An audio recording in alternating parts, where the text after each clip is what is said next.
고대 그리스의 시인인 아르킬로코스라고 하는 분이 그런 이야기를 했어요.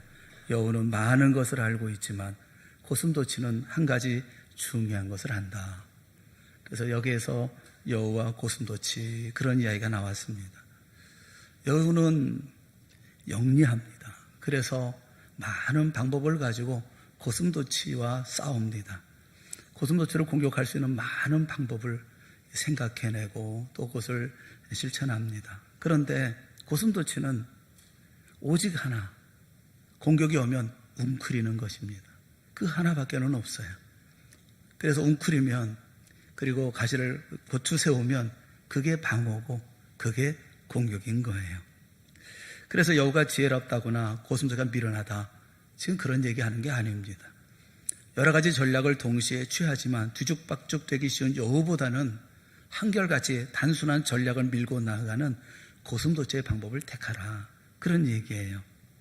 여우는 조심스럽게 모든 것을 살피면서 임기응변으로 살아가는데 고슴도치는 하나의 원칙을 세워서 한 방향으로 나아간다는 것이죠. 그래서 고슴도치는 늘 이긴다는 것입니다. 나는, 그리고 우리는 어떤 유형의 삶을 살고 있는 것일까요? 여우일까요? 고슴도치일까요? 미래는 늘 불투명합니다. 그래서 두렵고 걱정이 됩니다. 생각도 많고, 한 가지 생각, 한 가지 방법으로 미래를 준비한다는 것은 못내 불안하기만 합니다. 미래를 알 수가 없기 때문에 그렇죠. 1989년 11월에 미래학자들이 국제회의에 참석하고 서베를린에서 버스로 출발해서 검문소를 지나갔습니다. 시위 행렬을 보았지만 그리 대수롭게 보지 않았어요. 다음날 아침 베를린 장벽이 무너졌다는 사실을 알게 되었습니다. 첨단 미래학자들이 현장을 지나가면서도 이 역사적인 사건을 예측하지 못했다라는 것은 아이러니한 그런 일이죠. 우리는 어떻게 미래를 준비해야 될까요? 창세기 24장에 있는 말씀은 중요한 전환점을 말씀하고 있습니다. 아브라함과 사라의 세대에서 이삭과 리브가의 세대로 넘어가는 시점인 것입니다. 세대 교체라는 것은 늘 불안정이 따르는 법입니다. 그 상황에서 오늘 본문의 아브라함은 미래를 준비합니다. 자신의 하나뿐인 아들, 그 아들의 미래를 준비합니다. 아들과 함께 인생을 만들어갈 며느리, 그 며느리를 구해야 되는 것이죠. 아브라함은 어떻게 준비했을까요? 오늘 본문은 아주 자세하게 하나님의 인도하심과 그 인도하심 속에 자신의 외아들인 이삭의 아내 리브가를 얻는 것에 대해서 말씀을 해주고 계십니다. 그리고 그 가운데 베푸신 하나님의 큰 복에 대해서 말씀하고 계십니다. 새로운 미래를 위해서 차근히 일궈낸 아브라함의 현재, 그리고 미래를 우리가 생각해 보면서 우리의 미래를 위한 교훈으로 삼으려고 하는 것입니다. 현재와 미래. 어떤 현재이냐 하면 첫째, 우리가 생각해야 할 것은 원칙 있는 현재를 살아야 된다라는 것입니다. 현재를 사는데 미래를 준비하고 미래를 향해 나아갈 때 원칙이 있어야 된다라는 것입니다. 아브라함이 며느리감을 찾아 데리고 올 수 있는 어떤 사람을 찾습니다. 종들 가운데 누구를 보내야 될까 신중하게 고릅니다. 그리고 많은 종들 가운데 드디어 한 사람을 선택합니다. 그것이 2절에 있는 말씀이에요. 2절 말씀 우리 다 같이 한번 같이 읽어보겠습니다. 시작. 아브라함이 자기 집 모든 소유를 맡은 늙은 종에게 이르되 내 허벅지 밑에 내 손을 넣으라. 한 종을 찾습니다. 그런데 이 종은 여러모로 아브라함과 흡사합니다. 아브라함이 늙었고 모든 곳에서 복을 받았다면 종도 늙었고 모든 소유를 관할하는 종입니다. 종은 아브라함과 아주 닮았습니다.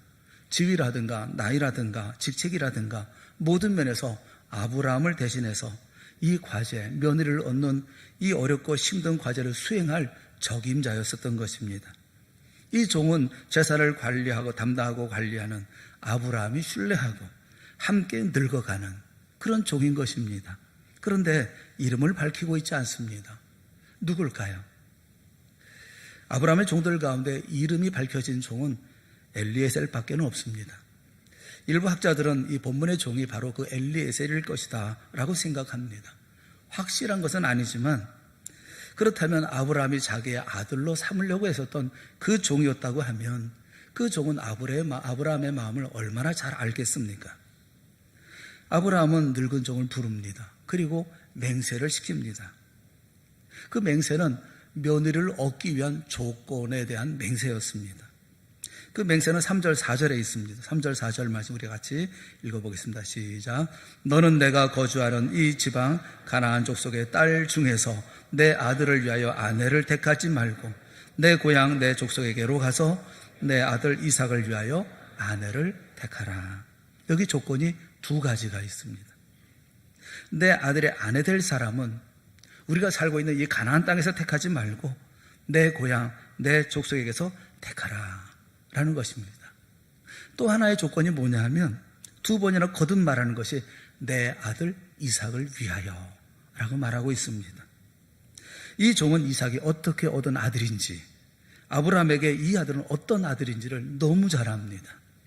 내 아들, 내가 너무 소중하게 여기는 내 아들, 내 사랑하는 이삭을 위해서 아내를 택해달라라고 말합니다. 그러자 종이 다시 되묻습니다. 이렇게 물어요. 이삭을 위해서 아내를 당신의 고향 친족 가운데 찾았다면, 그래서 찾았는데, 그런데 그 여인이, 그 아내 될 사람이 이곳으로 오지 않겠다면 그러면 이삭을 그리로 데리고 갈까요? 이삭에 딱 맞는 아내감을 내가 골랐는데, 찾았는데, 그런데 그 아내가 이쪽으로 오지 않겠다면, 우리가 살고 있는 이 땅으로 오지 않겠다고 하면 이삭을 그리로 데리고 갈까요? 그래서 아브라함이 마지막 조건을 말합니다. 그것이 6절이에요. 아브라함이 그에게 이르되 내 아들을 그리로 데리고 돌아가지 아니하도록 가라 라고 말합니다. 그 이유를 설명해요. 그 이유가 뭐냐면 7절에 있는 말씀입니다. 하늘의 하나님 여호와께서 나를 내 아버지의 집과 내 고향 땅에서 떠나게 하시고 내게 말씀하시며 내게 맹세하여 이르시기를 이 땅을 네 씨에게 주리라 하셨으니 그가 그 사자를 너보다 앞서 보내실지라 내가 거기서 내 아들을 위하여 아내를 택할지니라. 왜 이 땅으로 와야 되느냐 하면 이 땅은 내 씨에게 주리라 하나님 약속하신 땅이기 때문에 이 땅에 있어야 된다라는 거예요. 그래서 8절에 만일 여자가 너를 따라오려고 하지 아니하면 나의 이 맹세가 너와는 상관이 없나니 오직 내 아들을 데리고 그리 가지 말지니라 라고 말합니다. 이것이 세 번째 조건이에요. 이 땅에서 살 여인을 데리고 오라라는 거예요. 아브라함은 며느리를 얻기 위해서 아무 조건 없이 그냥 좋은 사람 데리고 와라 종을 보낸 게 아니에요. 분명하게 세 가지 조건을 제시합니다. 첫째, 이 땅 말고 내 고향에서, 내 동족 중에서. 둘째, 이삭을 위해서. 셋째, 하나님이 약속하신 이 땅에서 살 사람. 여러분, 세상 아버지는 다 똑같습니다. 김현승 시인이 쓴 시 가운데 아버지의 마음이라는 시가 있어요. 그 가운데 발췌된 부분 몇 부분이 참 마음에 그런 좀 다른 짠한 마음이 드는 그런 구절들이 있어요. 바쁜 사람들도, 굳센 사람들도, 바람과 같던 사람들도 집에 들어오면 아버지가 된다. 폭탄을 만드는 사람도, 감옥을 지키던 사람도, 술가게 문을 닫는 사람도 집에 들어오면 아버지가 된다. 아버지는요, 자녀들을 위해서라면 할 수 있는 모든 것을 다 해주고 싶어 합니다. 아버지는 자녀들이 행복하다면 무엇인지 다 들어주고 참아줄 수 있습니다. 그것이 아버지입니다. 하지만 아버지는 아버지이기 때문에 그럼에도 불구하고 원칙을 세우고 지켜야 합니다. 아브라함은 100세나 되어서 난 아들 이삭을 이 세상 그 누구보다 끔찍하게 사랑했습니다.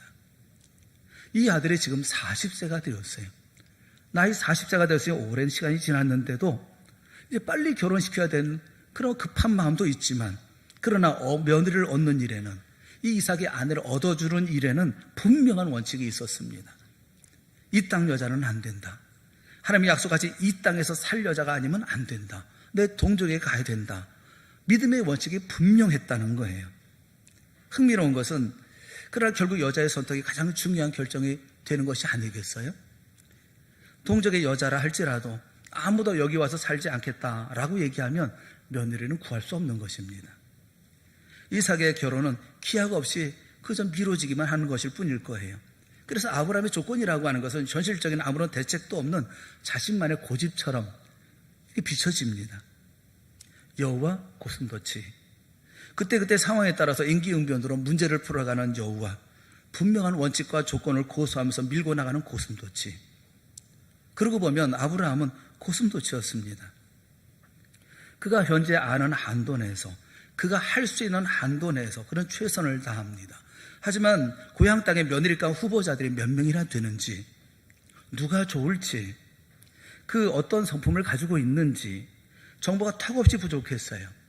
다만 믿음직스러운 종을 보내는 것, 그게 그가 할 수 있는 전부예요. 맹세시켜서 보내는 거, 그거밖에 없습니다. 그 종도 마찬가지입니다. 종 역시 아브라함에게 구체적인 지시를 받지 못해서 자신이 무엇을 해야 하는지 알 수가 없었어요. 다만 여인들이 많이 모이는 우물가에서 신부감에 대한 인성과 건강을 조건으로 해서 기도하는 것, 그것이 종이 할 수 있는 전부였습니다. 사랑하는 여러분, 여러분은 여러분의 삶에 어떤 조건이나 원칙을 세우고 계십니까? 그런데 그 모든 조건을 가지고 우리가 삶을 살 때 불안하지는 않으십니까? 모두 제한적일 뿐이기 때문에 그렇습니다. 멋진 미래를 기대하지만 현실은 원칙을 적용하기에 답답하고 불안하기만 한 것입니다. 그 비현실적인 고집을 부리는 것처럼 이렇게 보여지기 십상일 뿐이에요. 하지만 원칙은 지켜줘야 합니다. 새에게 날개는 무거운 것일 수 있겠습니다만 그 날개 때문에 새는 날아가는 것입니다. 배에 있어서 돛은 무겁지만 그 돛이 있기 때문에 앞으로 나아가는 것입니다. 우리에게 주신 믿음은 비현실적으로 보이기도 하고 삶 속에 버겁게 느껴지기도 하지만 그 믿음이 있어서 파도가 넘실대는 내일의 바다를 항해할 수가 있는 거예요. 허황되어 보일 수 있습니다. 부모가 가지고 있는 그 믿음이 옹고집처럼 엮여질 수도 있어요. 그런데 그 원칙을 가지고 미래를 바라봐야 한다는 점에서는 우리 모두가 마음을 단단히 해야 한다는 것입니다. 요즘은 제 아이들의 결혼에 대해서 좀 심각하게 생각을 하고 있습니다. 큰 아이는 조금 더 지나면 결혼을 해야 될 것 같고, 둘째는 조금 더 지났다 결혼해야 되겠지만 어쨌든 결혼이라는 문제에 대해서는 좀 심각해졌어요. 시부모들이 보니까 며느리의 눈치를 아주 심하게 보고 있는 것 같더라고요. 자녀가 결혼이라도 하면 부모의 권위는 다 사라져버리고 마는 것 같습니다. 그 자녀를 결혼시킨 부모님들이 서로 대화를 하는데 대화의 내용이 이런 내용이에요. 요즘 아이들은 무조건 칭찬해줘야 돼. 비위를 거슬리면 안 돼. 하고 싶은 대로 하도록 내버려 두어야 돼. 명절에 봉투는커녕 찾아오는 것만도 감사해야 돼. 이야기를 듣는 내내 그저 우리 마음이 그래 편안하거나 즐겁거나 하지만은 않더라고요. 아프리카 초원에 가면 흔히 볼 수 있는 모습이 있습니다. 들소들이 떼를 지어 달리는 모습이에요. 그런데 대부분의 들소들은 왜 달리는지, 어디로 달리는지 그 이유도 모른 채 달립니다. 맨 처음 달렸던 소는 맹수의 위협을 피하기 위해서 달린 것이지만 덩달아 따라 달린 다른 소들은 영문을 모른 채 달려가고 있는 거예요. 고린도서 9장 26절 말씀에 그러므로 나는 다름질하기를 향방 없는 것 같이 아니하고 싸우기를 허공을 치는 것 같이 아니하며, 다름질하는데 방향이 없는 것처럼 내가 싸우는데 허공을 치는 것 같이 하지 아니한다. 무슨 말씀입니까? 그 앞절에 이유가 있어요. 25절 말씀에 보면 이기기를 다투는 자마다 모든 일에 절제하나니 그들은 썩을 승리자의 관을 얻고자 하되 우리는 썩지 아니할 것을 얻고자 하노라 라고 말씀하고 있어요. 그래서 우리는 무엇을 하든지 목표가 분명해야 한다는 것입니다. 방향이 분명하다는 거예요. 하나님 섬기는 믿음의 사람들이 살아가는 삶의 방향, 목표 분명한 것입니다. 우리는 향방 없이 다름질하지 않습니다. 허공을 치는 것처럼 싸우지 않습니다. 왜냐하면 우리는 썩지 않을 것을 얻고자 하기 때문에 그런 것입니다. 이게 원칙인 거예요. 사랑하는 여러분, 여러분의 가정에 원칙이 세워지기를 주님의 이름으로 축원합니다. 아내는 남편에게 복종하는 원칙, 남편은 아내를 죽기까지 사랑하는 원칙, 자녀는 부모를 공경하는 원칙, 부모는 자녀를 교훈하고 훈계하는 원칙이 세워지기를 바라요. 믿음의 원칙, 순종의 원칙, 주일 성수의 원칙, 11조의 원칙, 헌신과 봉사와 사랑의 원칙이 가정마다 다 굳게 세워지기를 주님의 이름으로 축원합니다. 내 인생에도 분명한 원칙을 세우세요. 부부간에도 원칙이 지켜지는 부부가 되게 하세요. 우리 가정에, 우리 교회에 우리 주 예수 그리스도를 향한 믿음의 원칙이 세워지기를 주님의 이름으로 축원합니다. 그런 가정이 범사에 하나님께 복을 받는 가정이고, 그런 가정이 하나님의 역사하심이 있는 가정이 되어지는 거예요. 희류를 따라서, 세월을 따라서 남들도 그렇게 하니까 그것을 따라가는 모습이 우리들의 모습이 아닌 거예요. 만약 아브라함이 그랬다고 한다면 40이나 된 아들을 보면서 하나인 아들을 장가를 보내야 되겠는데, 급한 마음에 이 사람 저 사람 아무나 이 땅에서 뭐 얼굴 보고 뭐 보고 학식 보고 학벌 보고 뭐 이렇게 했던 것은 아니잖아요. 원칙이 분명했어요. 미래를 생각할 때 오늘의 원칙을 무시하지 마십시오. 우리가 세워야 할 원칙을 꼭 붙드십시오. 주 안에서 믿음의 원칙으로 미래를 바라보는 우리 모두가 되어질 수 있기를 주님의 이름으로 축원합니다. 현실이 원칙이 있는 현실이라면 그 다음에 미래, 그 미래는, 원칙이 세워져 있는 미래는 언제나 상상 그 이상이라는 거예요. 우리의 미래는 우리가 상상하는 그 이상의 것을 항상 얻게 마련이에요. 여러분, 오늘 본문을 보면서 좀 이상한 것이 느껴지지 않습니까? 누구를 데리고 올 것인지 궁금해하면서 기다리는 아브라함의 모습을 찾아볼 수가 없습니다. 종이 리브가를 미래 시아버지인 아브라함에게 소개하는 장면도 없어요. 데리고 왔을 때 66절을 말씀해 보면 종이 그 행한 일을 다 이삭에게 아뢰매. 그 모든 일들을 다 누구한테 얘기하느냐면 이삭에게 얘기합니다. 그리고 이삭은 그 데리고 온 리브가를 어머니 사라의 장막으로 인도합니다. 그리고 금방 이삭과 리브가의 결혼으로 넘어갑니다. 왜 그럴까요? 우리가 주목할 부분이 있어요. 그것은 아브라함의 하나님을 향한 믿음이에요. 원칙을 세우고 원칙을 실행해 나가는 모든 과정 가운데 하나님을 믿습니다. 하나님의 인도하심이 있을 줄로 분명히 그는 믿어요. 3절 말씀에 보면 하늘의 하나님, 땅의 하나님이신 여호와라고 그는 하나님을 부릅니다. 7절 말씀에 보면 하늘의 하나님 여호와라고 그는 고백해요. 그리고 아브라함은 종에게도 얘기합니다. 하나님이 사자를 너보다 앞서 보내실지라 확신을 심어줍니다. 종은 또 어떻습니까? 그가 메소포타미아에 이르자 우리 주인 아브라함의 하나님 여호와여 하며 기도합니다. 종은 자신의 일을 시종일관 하나님의 섭리 그리고 하나님의 도우심 안에 두어요. 종은 우물가에서 기도하고 그리고 중간에 리브가의 언행을 관찰하면서 21절에 보면 여호와께서 과연 평탄한 길을 주신 여부를 알고자 했다라고 얘기를 하고 있어요. 리브가가 아브라함의 동생이었던 나홀의 아들 부두엘의 딸이라는 말을 듣고 26절에 머리를 숙여 여호와께 경배합니다. 종은 리브가의 가족을 만났을 때도 이 모든 일을 하나님의 도우심의 덕이라고 그는 거듭 강조합니다. 자신이 왜 이곳에 왔으며 그동안 어떤 일이 있었는지 일일이 얘기할 때에도 이 모든 일은 하나님의 도우심 덕이라고 거듭 강조하고 있어요. 우리 48절에 있는 말씀 함께 보겠습니다. 창세기 24장 48절 우리 다 같이 보겠습니다. 시작.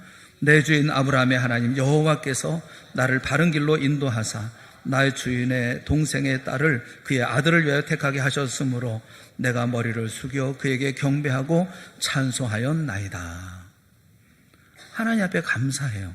그 말을 들은 라반과 부두엘 또한 50절에 보면 이 일이 여호와께로 말미암았으니 우리가 가부를 말할 수 없노라.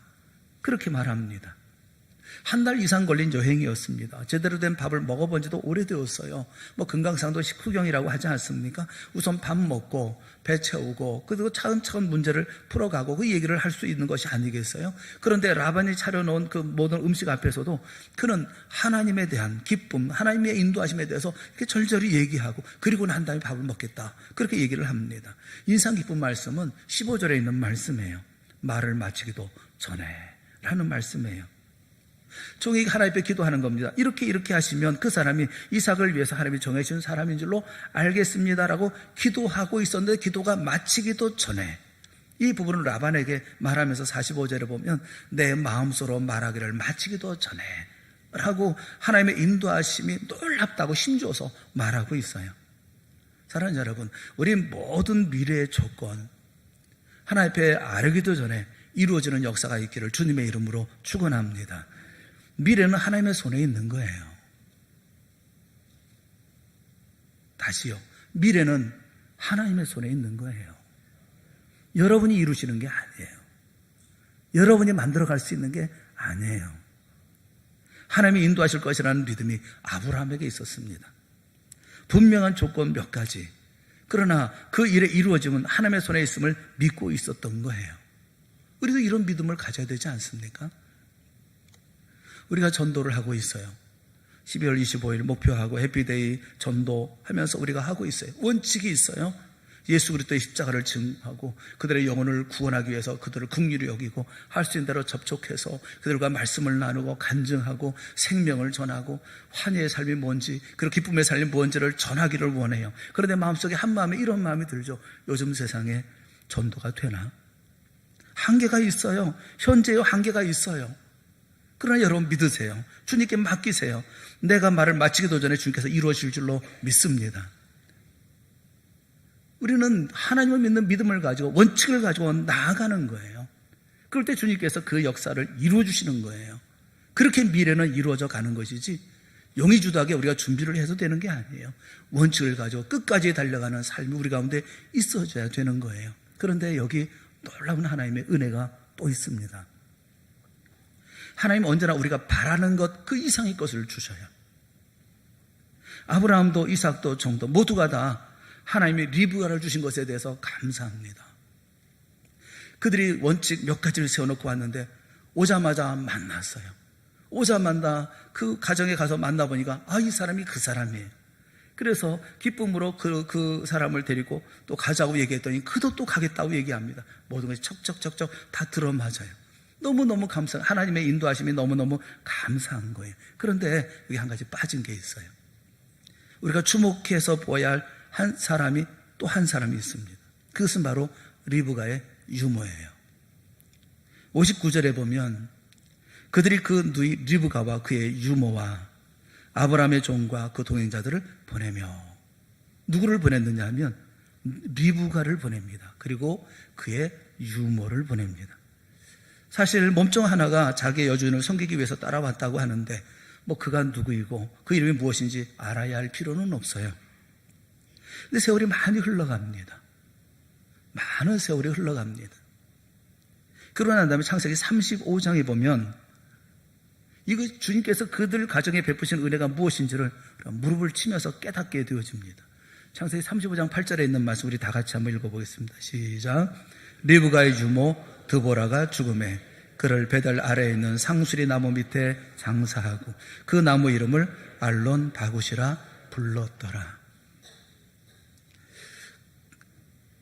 약 117년, 추정해 볼 때 한 117년 정도의 시간이 흐른 다음에 이름 없이 리브가의 몸종으로 따라왔던 한 종이 어떻게 해서 야곱의 귀향 행렬, 라반의 집에서 다시 돌아오는 그 귀향 행렬에서 그의 이름과 존재가 나타나고 또 그의 죽음과 묘지가 기록되었을까?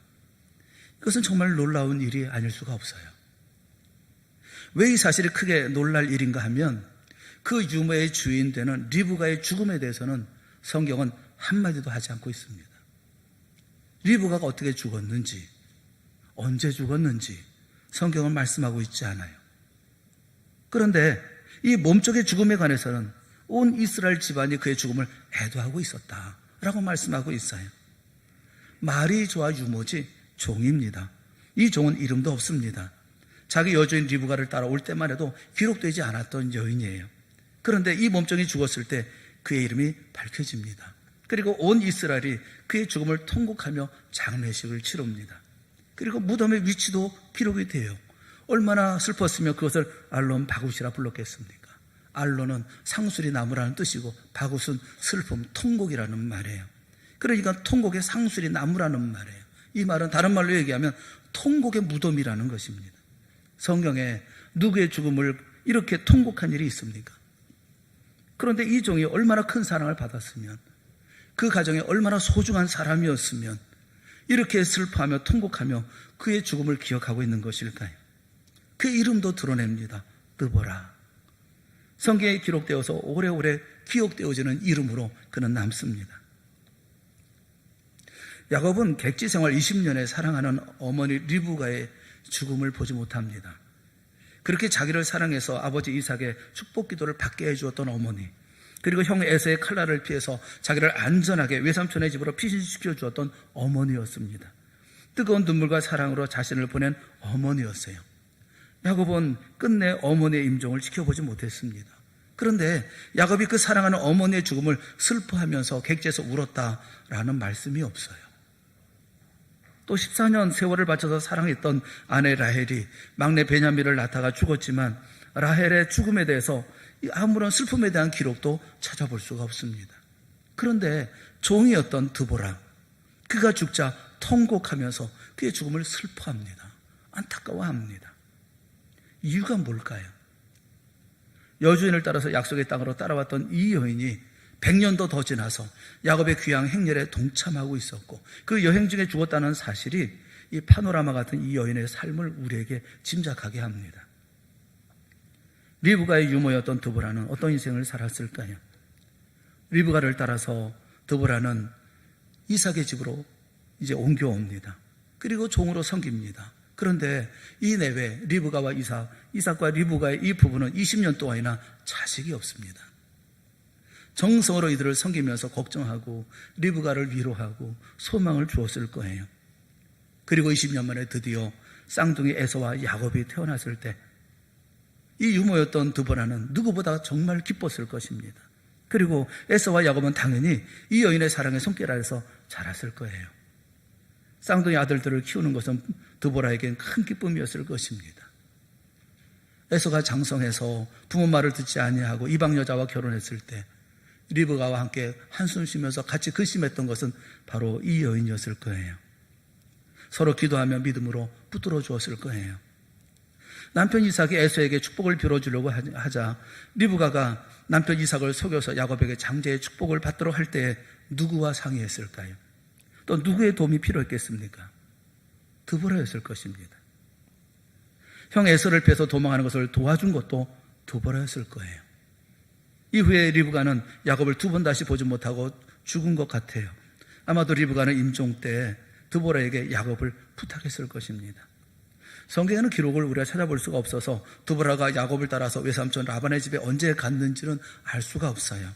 리브가가 죽자 바로 갔는지 아니면 야곱이 외삼촌의 딸과 결혼하게 되었다는 이야기를 듣고 리브가가 자기 대신 며느리들의 해산과 태어날 손자들을 보살피도록 보냈는지 그것은 알 수가 없어요. 하지만 몸종이었던 드보라는 야곱과 그의 가족을 상당한 오랜 세월 동안 돌봤던 것은 분명합니다. 야곱의 네 아내의 다툼 속에서 이 여인은 있었고 그래서 늘 기도하며 화목을 도모하고 베냐민 외에 11명의 아들과 딸 디나 이 여인의 뜨거운 사랑의 손길 가운데 자라나지 않았겠습니까? 야곱의 자녀들, 그 자녀들은 모두가 다 이 드보라가 품에 안아 키웠을 거예요. 줄지어 태어나는 11명의 아들과 한 딸을 어떻게 돌보겠습니까? 사랑이 아니고는 감당할 수 없는 힘든 수고였을 거예요. 정말 긴 세월, 그가 죽을 때까지 리브가의 가족을 위해서 이 여인은 헌신합니다. 자신을 돌보지 않고 마지막까지 이름도 없이 빚도 없이 섬기면서 이 가정을 위해서 살아옵니다. 그런 그가 세상을 떠나자 온 가족이 통곡합니다. 모두가 그를 사랑했던 거예요. 모두가 그와 함께 있었던 것이 행복했었던 것입니다. 평생 이삭의 가정과 함께 했던 그런 여인이에요. 이 여인은 이름이 없이 떠나도 행복한 여인이었습니다. 그런데 하나님은 아브라함의 가정이 미래에 얻은 그 복의 휘장을 살짝 들어올려서 그래서 그 가정의 행복이 무엇인가를 우리에게 살짝 비춰 보여주시는 거예요. 사랑하는 여러분, 마침내 아브라함의 기대대로 이삭의 아름다운 아내 리브가를 얻었습니다. 그런데 하나님은 또 한 사람 비밀스럽게 준비하셨던 것입니다. 아브라함에게 평생에 함께했던 마음을 나눈 종이 있죠. 늙은 종이 있습니다. 믿을 만한 종, 아브라함을 위해서라면 죽음도 불사하는 순종의 종을 주셨다고 한다면 이삭의 가정에는 리브가의 주모 드보라를 주셨던 것입니다. 드보라는 평생 리브가와 그 가족의 한이 되어주었고 친구가 되어주었고 가족이 되어주었고 동지가 되어주었고 그리고 위로자가 되어주었고 의지가 되어주었습니다.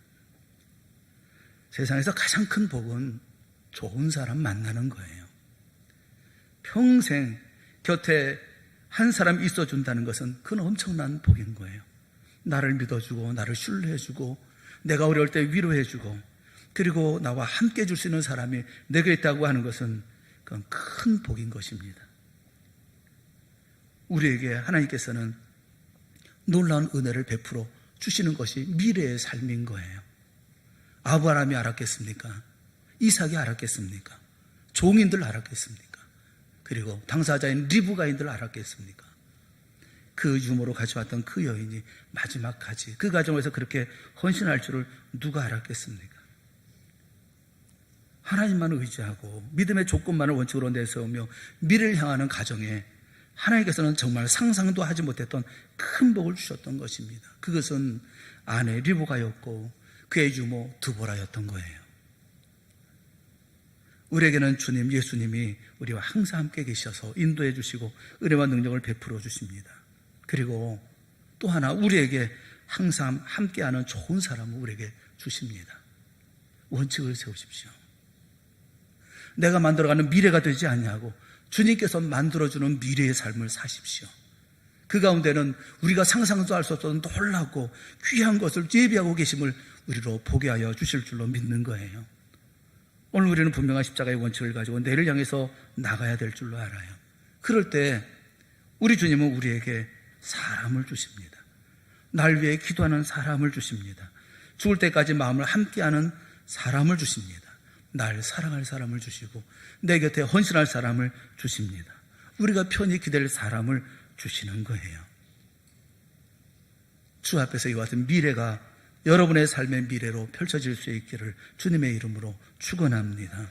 좋은 사람 만나는 은혜, 좋은 사람과 함께하는 은혜, 믿음의 원칙을 세워나가십시오. 원칙에 맞는 삶을 사십시오. 그때 주님은 상상도 할 수 없는 미래를 우리에게 주시는 거예요. 미래는 내가 만드는 게 아니고 나는 미래를 만드는 게 아니라 오늘 현재의 원칙을 가지고 살아가는 거예요. 그럴 때 하나님 우리에게 상상할 수 없는 우리가 기대하지 않았던 놀라운 것으로 채워주시는 미래를 우리의 손에 안겨주시는 것입니다. 이 미래를 만들어가는 우리 동산의 성도들이 되어지고 오늘을 굳게 하나님 앞에 믿음의 삶을 원칙을 지켜나가며 조건을 만들어가며 그 가운데 하나님의 역사를 만들어가는 우리 모두가 다 되어질 수 있기를 주님의 이름으로 축원합니다. 기도하겠습니다. 사랑하는 하나님 아버지, 우리에게 은혜를 베풀어 주시고 말씀을 통해 교훈해 주시니 그 은혜를 감사합니다. 불안한 내일입니다. 불안한 미래입니다. 그러나 우리가 만들 수 있는 미래가 아님을 우리 스스로 다시 한번 확인하게 하여 주시옵시고 오늘의 원칙 꺾지 않게 하여 주시옵소서. 좋은 미래를 위해서 오늘의 원칙을 무시하는 어리석은 우리가 되지 않게 하여 주시옵시고 원칙을 지켜나가 주님께서 예배하시고 준비하신 미래를 받는 우리 모두가 되게 하여 주시옵소서. 복되게 하시고 놀라운 것으로 채우시는 그 모든 것을 바라보며 확인하며 기뻐 감사 찬송하는 우리 사랑하는 모든 성도들의 내일이 되어질 수 있도록 복내려 주시옵소서. 예수님의 이름으로 기도드리옵나이다. 아멘. 우리 다 같이 자리에서 일어나셔서 491장 찬송하겠습니다.